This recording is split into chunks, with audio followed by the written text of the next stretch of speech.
나라와 민족을 위해서 기도하는 어머니의 마음으로 이 곡을 선택하셨고 오늘 부르셨습니다. 오늘 말씀은 누가복음 1장 68절부터 79절까지 말씀입니다.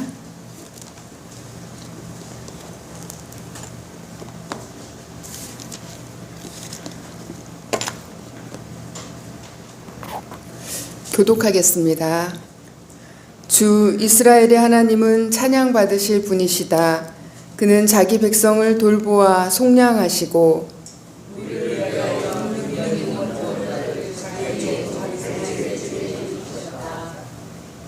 예로부터 자기의 거룩한 예언자들의 입으로 주님께서 말씀하신 대로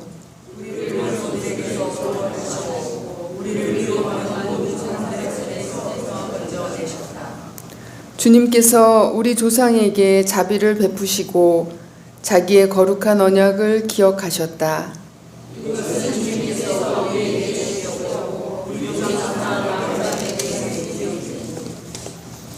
우리를 원수들의 손에서 건져주셔서 두려움이 없이 주님을 섬기게 하시고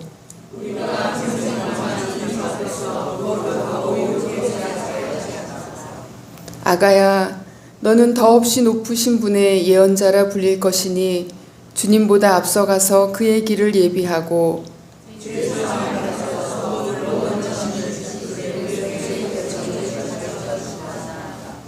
이것은 우리 하나님의 자비로운 심정에서 오는 것이다. 그는 해를 하늘 높이 뜨게 하셔서 죽음의 그늘 아래에 앉아있는 사람들에게 빛을 비추게 하시고 우리의 발을 평화의 길로 인도하실 것이다. 아멘.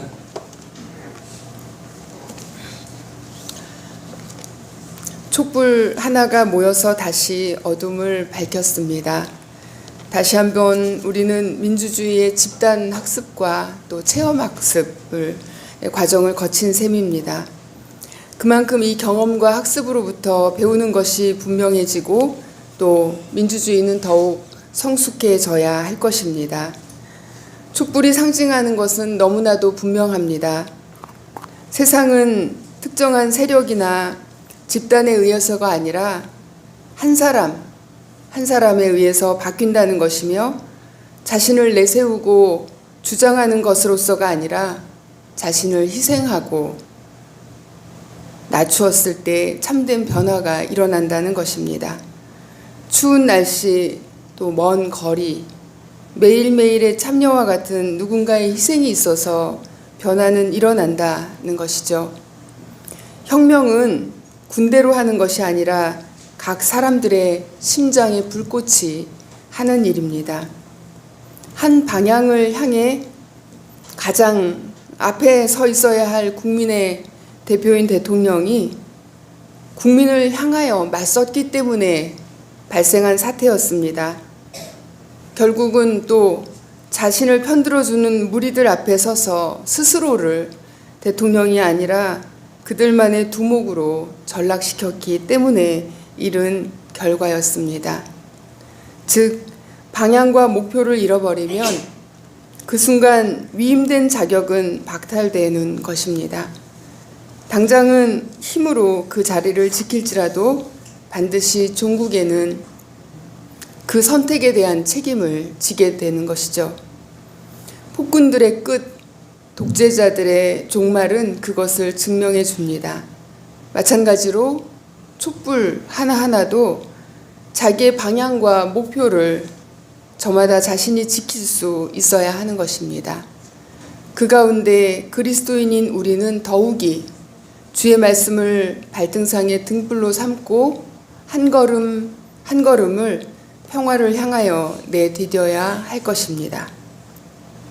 오늘 본문은 세례 요한의 아버지 사가랴의 노래입니다. 첫 구절이 첫 단어가 헬라어로는 율로게토스인데 라틴어로 바꾸면 베네딕투스입니다. 베네딕투스는 찬가라는 뜻입니다. 그런데 이 본문의 소제목에는 찬가라는 표현이 사용되지 않았습니다. 그나마 노래라고 번역된 성경은 있지만 찬가라고 번역된 성경은 없습니다. 왜냐하면 76절, 77절은 이제 갓 태어난 사가랴의 아들 요한에 대해서 노래하고 있기 때문이죠. 하나님이나 예수님을 두고 노래하는 것이 아닌 아주 예외적인 그런 본문이라고 하겠습니다. 그래서 보수적인 우리는 차마 찬가라고 표현하지 못한 것이고요. 그러나 76, 77절 두 절을 제외하면 이 노래는 하나님에 대한 찬미가가 맞습니다. 사가랴는 천사 가브리엘로부터 자기 아내 엘리사벳이 아들을 낳게 될 것이라는 예언을 듣지만 그 말을 믿지 않았기 때문에 아기가 태어날 때까지 벙어리가 되었습니다. 그저 말만 못한 것이 아니라 62절을 보면 그가 듣는 것도 하지 못했던 것 같습니다. 말하고 또 소리를 듣는 것을 통해 얻었던 세상의 지식과 지혜를 차단하고 오직 하나님으로부터 오는 지혜만을 생각하는 침묵의 시간, 그 시간이 그에게 필요했던 것입니다. 넘치는 정보들 속에서 침묵과 명상이 필요한 이유이기도 합니다. 사가랴의 노래의 주요 내용은 하나님이 그 백성을 돌아보시며 죄에서 속량해 주신다라는 것입니다. 그리고 다윗의 집안에 구원의 뿔, 즉 능력 있는 지도자를 일으킨다는 옛날 예언자들의 약속, 예언자들을 통해서 하셨던 약속이 이제야 이루어진다라는 것입니다. 그리하여 백성들은 거룩함과 의로움으로 살아가게 되고 또 적이나 원수 같은 외부의 증오와 두려움으로부터 보호되어서 하나님을 예배할 수 있게 된다라는 선언을 담고 있기도 합니다. 그리고 그 모든 것은 바로 하나님의 자비로운 심정, 애타는 마음으로 말미암은 것이다라는 찬가입니다. 그런데 이러한 기쁜 소식을 먼저 가져오는 이가 있는데 바로 그가 자기의 아들 요한입니다.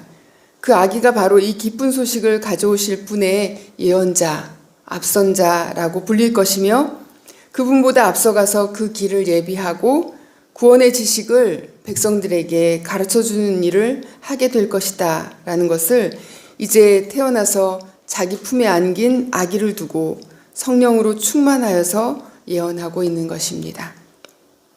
최근에 대한성서공회에서 다음 세대를 위해 젊은이들을 위해서 번역한 새 한글 성경으로 76절부터 79절의 말씀을 읽어보도록 하겠습니다.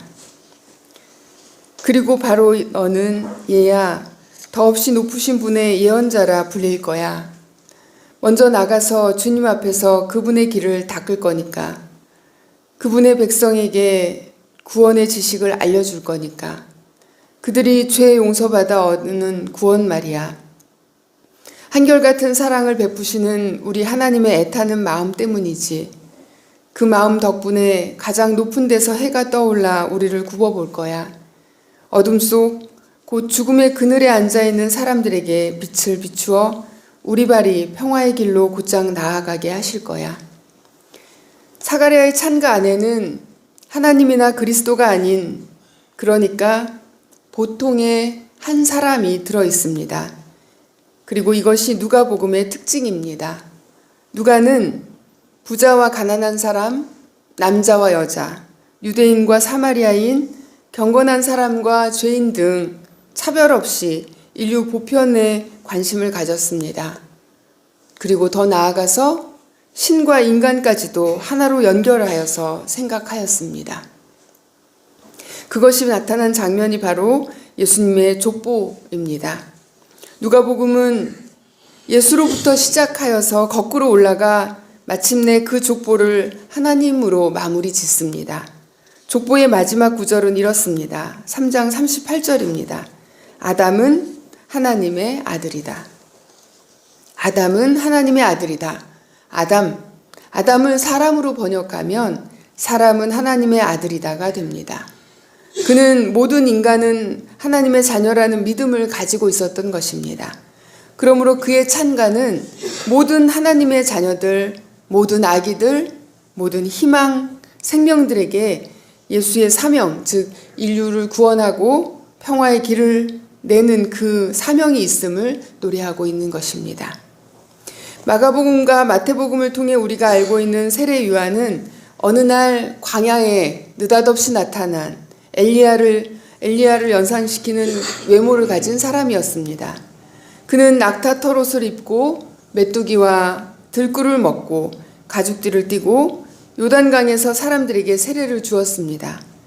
그의 출신이나 그의 부모에 대한 정보가 다른 복음서에는 전혀 나오지 않습니다. 그런데 누가복음에서는 예수님이 등장하기 전에 예수보다 더 많은 분량으로 세례 요한에 대해서 묘사하고 있습니다. 집안도 좋습니다. 아버지는 현역 제사장입니다. 또 어머니 엘리사벳에 대해서도 자세한 이야기가 나오는데 무려 아론의 후손입니다. 그리고 아주 예외적으로 그 부모에 대해서 이렇게 평가하고 있습니다. 1장 6절입니다. 그 두 사람은 다 하나님 앞에서 의로운 사람이어서. 의로운 사람, 구약 성서에서 종종 보는 표현입니다. 하나님의 마음에 든 사람, 그래서 하나님의 일이 맡겨지는 사람들을 두고 성경은 그들을 의인이라고 표현합니다. 그런데 여기서는 사가랴뿐 아니라 엘리사벳까지 의인이라는 것입니다. 엘리사벳의 임신은 구약 성경에 등장하는 영웅들과 그의 어머니들을 또 연상하게 하죠. 이삭이나 사무엘, 삼손 등등. 가브리엘 천사가 사가랴에게 전한 수태고지에서는 이 아기가 엘리야의 심령과 능력을 지녔다고까지 전했습니다. 아기 요한이 태어났을 때 온 마을 사람들이 기뻐하고 감격스러워하며 놀랐던 일도 기록되어 있습니다. 이웃 사람들과 친척들이 함께 기뻐합니다. 그들이 모두 몰려와서 이 아기의 이름을 짓는 일에 간섭합니다. 그리고 그 아기의 이름이 자신들의 관례대로가 아니라 완전히 뜻밖의 이름이 지어지는 것에 증인이 됩니다. 요한의 뜻은 하나님의 은혜입니다. 하나님을 뜻하는 야와 은혜를 뜻하는 hen의 발음이 변경돼서 합쳐진 말입니다. 하나님의 자비를 기다리던 유대인들에게 이 아기는 하나님의 자비로 왔다는 것입니다. 그래서 그들은 그 일을 마음에 두고 이 아기가 어떤 사람이 될 것인가 하는 기대를 다 함께 품습니다. 누가복음은 다른 복음서들보다 자세하게 쓴 것이 아니라 아예 완전히 새롭게 쓰고 있습니다. 예수와 매우 밀접한 관계로 묘사하고 있죠. 누가복음에서 두 사람은 심지어 예수님과 세례 요한은 심지어 혈연 관계입니다. 먼 친척이 됩니다. 그리고 이 세상에 태어나기도 전에 그들은 뱃속에서 서로 만났습니다. 심지어 성모 마리아의 방문을 받습니다. 뱃속의 아기와 함께 했으니 하나님의 방문을 받은 것이나 마찬가지입니다. 그리고 석 달을 함께 지내기까지 합니다. 누가복음 1장은 아직 태어나기 전에 예수님과 세례 요한의 이야기가 서로 어떻게 연결되어 있는지를 거듭거듭해서 말하고 있습니다. 혈연과 예언으로 연결되어 있습니다. 누가는 왜 세례 요한의 이야기를 이렇게 많이 썼을까요? 누가는 왜 세례 요한과 예수를 이렇게 아주 밀접한 관계로 묘사하고 있을까요? 이렇게 기록함으로써 누가가 말하고 싶은 것은 무엇일까요? 누가는 유다인도 아니었는데 누가는 이방인이었습니다. 누가는 유다인도 아니었는데 다른 복음서 저자들은 알지도 못하는 이 많은 이야기들을 그는 도대체 어디서 들은 것일까요? 다른 복음서에는 없는 이야기 중에서 요한이 제사장 집안의 후손이라는 그 대목, 그래서 그 이름을 그 아버지와 똑같이 사가랴로 짓는 것이 자연스러웠다는 부분을 우리는 가볍게 읽어서는 안 됩니다. 다른 복음서들과 달리 누가복음에는 로마의 통치자들의 이름이 많이 등장합니다. 그뿐 아니라 정치 지도자들, 성전 지도자들의 이름도 거듭 반복해서 등장합니다. 아우구스투스 황제, 구레뇨 총독, 디베리오 황제, 본디오 빌라도 총독, 헤롯, 빌립, 루사니아, 안나스와 가야바 등등입니다.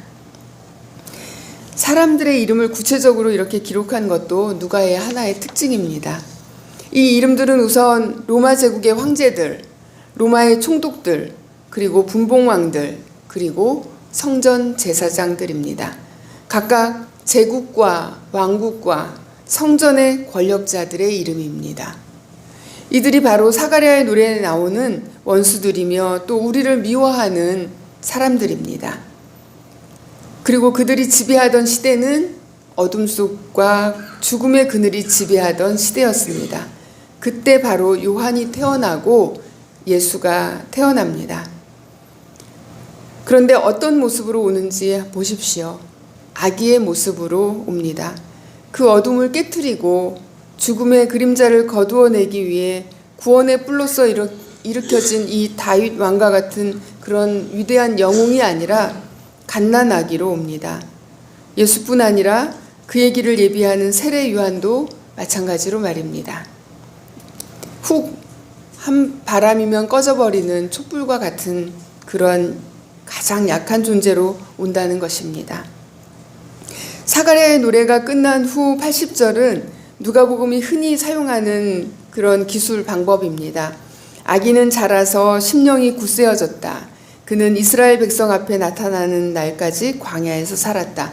어딘가 좀 익숙한 표현이죠. 2장 40절과 52절입니다. 아기는 자라면서 튼튼해지고 지혜로 가득 차게 되었고 또 하나님의 은혜가 그와 함께 하였다. 예수는 지혜와 키가 자라고 하나님과 사람에게 더욱 사랑을 받았다. 누가는 어째서 예수님과 세례 요한에 대해서 이토록 같은 마음을 표현하고 있는 것일까요? 신과 인간을 똑같이 표현하고 있습니다. 누가에게 요한과 예수는 어떤 존재이며 또 어떤 관계로 해석되었던 것일까요? 다른 복음서들은 단지 세례를 주는 사람으로 등장하는데 누가복음에서는 둘 사이가 매우 밀접할 뿐만 아니라 두 사람의 시간과 사명이 서로 겹쳐 있습니다. 세례 요한의 일을 예수께서 이어받는 것처럼 느껴지기도 합니다. 감히 그렇게 생각하다니. 예수님은 하나님의 아들이고 세례 요한은 단지 인간의 아들일 뿐인데 말입니다. 세례 요한은 다른 복음서들이 공통적으로 기록하고 있는 것처럼 헤롯 안티파스에 의해서 죽임을 당합니다. 예수님이 등장하자 헤롯은 요한이 부활한 것이 아닌가 하면서 두려워하기까지 합니다. 마테오와 마가는 예수님의 공생애의 시작 시점을 요한이 잡힌 뒤라고 표현하고 있습니다.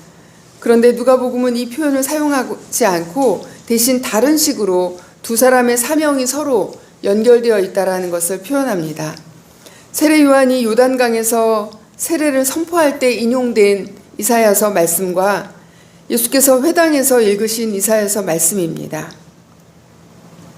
광야에서 외치는 이의 소리가 있다. 너희는 주님의 길을 예비하고 그 길을 곧게 하여라. 모든 골짜기는 메우고 모든 산과 언덕은 평평하게 하고 굽은 것은 곧게 하고 험한 길은 평탄하게 해야 할 것이니 모든 사람이 하나님의 구원을 보게 될 것이다. 주님의 영이 내게 내리셨다. 주님께서 내게 기름을 부으셔서 가난한 사람에게 기쁜 소식을 전하게 하셨다. 주님께서 나를 보내셔서 포로된 사람들에게 해방을 선포하고 눈먼 사람들에게 눈뜸을 선포하고 억눌린 사람들을 풀어주고 주님의 은혜를 선포하게 하셨다. 세례 요한과 예수는 같은 길을 나란히 걷고 있었던 것입니다. 누가가 세례 요한에 대해서 들은 말이면서 동시에 누가 자신이 자기도 그렇게 생각한 것이 이어서 3장 15절에 이렇게 표현되어 있습니다. 백성이 그리스도를 고대하고 있던 터에 모두들 마음속으로 요한에 대하여 생각하기를 그가 그리스도가 아닐까 하였다. 이것이 앞에서 던진 모든 의문들에 대한 대답입니다. 누가가 수집한 세례 요한에 대한 정보들은 그가 혹시 그리스도가 아닌가 생각하게 했던 것입니다. 여러분, 누가 그리스도인가요? 그리스도의 길을 가는 사람이 그리스도입니다. 누가는 하나님의 아들 예수 앞에서 인간의 아들이 그 길을 먼저 갔던 것을 잊히지 않게 하였던 것입니다. 누가복음은 백성이 모두 요한에게로 나와서 세례를 받았다고 썼습니다. 백성들이 보기에 요한은 기득권을 내려놓은 그런 사람이었습니다. 성전 권력을 포기하고 광야로 나간 시대의 스승이었습니다. 제국과 왕궁, 성전이라는 그 안전한 울타리를 벗어난 사람이었습니다. 세속의 욕망으로부터도 자유로운 사람이었습니다. 그것이 가능한 것은 백성을 향한 하나님의 자비, 하나님의 애타는 마음으로 말미암은 것이었습니다. 아버지 사가랴의 예언 그대로 말입니다. 하나님이 저 높은 곳에서 이 낮은 곳으로 내려오신 성육신의 사건은 오직 예수님에게서만 일어난 사건이 아님을 누가는 말하고 있는 것입니다. 성육신이란 하나님의 아들 예수님이 인간이 되신 그 유일의적인 단 한 번의 사건만이 아니라 모든 사람에게 거듭해서 일어나고 있는 사건인 것입니다. 그렇기 때문에 예수님은 당신이 만나는 모든 사람들 속에서 하나님을 볼 수 있었습니다. 가장 소외된 이들을 그는 주목하였고 겉모습이 아니라 모든 사람 안에 다 가지고 있는 신성한 불꽃을 보았습니다. 예수는 심지어 자신을 해하려고 하는 사람들, 자신을 죽이려는 사람들과도 함께 하셨습니다. 하나님이 자신의 외아들을 세상에 보내실 때 바로 그 아들을 통해서 모든 신음하는 피조물들과 고통을 나누겠다고 결정하셨던 것입니다. 예수님은 그들의 친구가 되겠다고 마음 먹었습니다. 세례 요한은 예수님보다 먼저 그 길을 감으로써 그 길을 예비한 사람이었습니다. 그리고 이어서 그 길은 교회와 사도들이 그리고 우리들이 이어가고 있는 길입니다. 지금 우리는 모두 그 길에 서 있는 것입니다. 어떤 길입니까? 하나님께서 인간을 찾아오신 그 길 말입니다. 계엄과 탄핵이 요동치는 전국 속에서 고요히 평화의 목소리가 들려왔습니다. 한강 작가의 노벨상 수상 기념 강연과 또 수상 소감이 그것입니다. 수상 소감 중 한 대목입니다. 길 건너편에서 비슷한 건물의 처마 아래 비를 피하는 사람들이 보여 마치 거울을 들여다보는 기분이 들었습니다. 내리는 비를 바라보고 그 비에 팔과 다리가 젖는 것을 느끼면서 그 순간 저는 갑자기 이해하게 됐습니다. 저와 나란히 비를 피하는 사람들과 길 건너편에 비를 피하는 모든 사람이 저마다 나로서 살고 있었습니다. 이는 경이로운 순간이었고 수많은 1인칭 시점을 경험했습니다. 세례 요한에게서 자기를 발견한 예수, 건너편 사람들에게서 자기를 본 한강.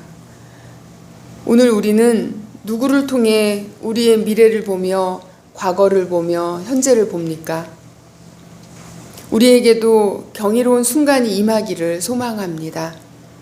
예수님의 눈으로 보는 모든 이들을 보는 그 순간, 사람들이 꺼리는 사람들은 물론이요, 외면하게 되는 적대자들까지도 겉모습이 아니라 그 내면을 보는 힘이 우리에게 있기를 바랍니다. 누가가 세례 요한에게서 예수를 보았던 그것처럼 말입니다. 오늘 말씀 가운데 들려주시는 하나님의 음성을 묵상합시다.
평안히 가십시오. 자유롭게 사십시오. 어둠과 죽음의 그림자가 지배하는 시대를 향해 빛으로 생명으로 오십시오. 하나님께서 가장 연약한 존재, 아기의 모습으로 오신 이유를 깊이 묵상하십시오. 이제는 예수 그리스도의 은혜와 하나님의 사랑과 성령의 역사가 어떤 특별한 존재, 어떤 위대한 인물, 어떤 거룩한 이에 의해서가 아니라 하나님의 자비와 긍휼의 마음으로 낮은 곳, 가장 취약한 모습으로 임하기로 결단하는 동안의 모든 형제 자매들 위해 지금부터 영원히 함께 하시기를 간절히 축원하옵나이다. 아멘.